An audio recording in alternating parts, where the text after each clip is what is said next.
व्यास जी कहते हैं, मुनियों, बालचारी भगवान बलराम ने जो और पराक्रम किया था वो भी सुनो।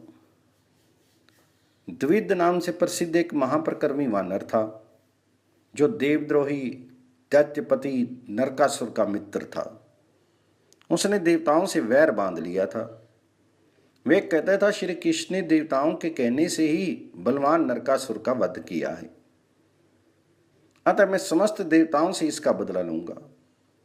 इस निश्चय के अनुसार वह यज्ञों का विध्वंस और मृत्यु लोक का विनाश करने लगा।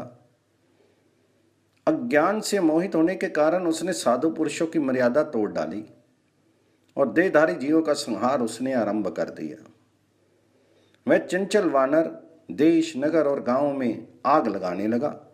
कहीं कहीं पर्वत गिराकर गांवों आदि को कुचल डालता था, पर्वतों को उखाड़कर समुद्रों के जल में डाल देता था और स्वयं भी समुद्र के भीतर घुसकर उसका मंथन आरंभ कर देता था।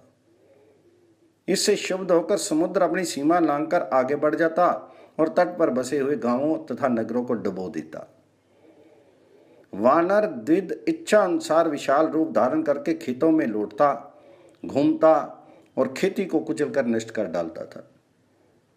उस दुरात्मा ने संपूर्ण जगत के विरुद्ध कार्य आरंभ कर दिया था। कहीं कोई स्वाध्याय और वशटकार का नाम लेने वाला नहीं था। सब संसार अत्यंत दुखित हो गया था।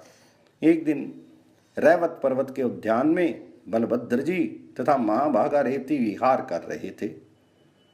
उनके साथ और भी सुंदर स्त्रियां थी।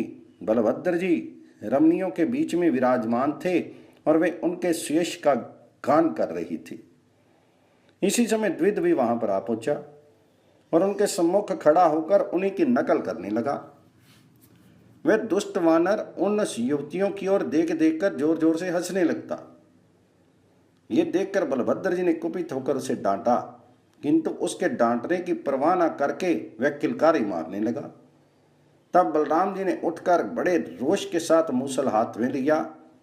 उधर उस वानर ने भी एक भयंकर शिलाखंड उठा लिया और उसे बलभद्र जी पर चलाया, किंतु उन्होंने मूसल से मारकर उस शिला के सहस्त्रों टुकड़े कर दिए। द्विद ने बलराम जी के मूसल का वार बचाकर उनकी छाती में बड़े वेग और रोष के साथ घुसा मारा। ये देखकर बलराम जी ने भी क्रोध में भरकर मुक्के से उसके मस्तक पर प्रहार किया।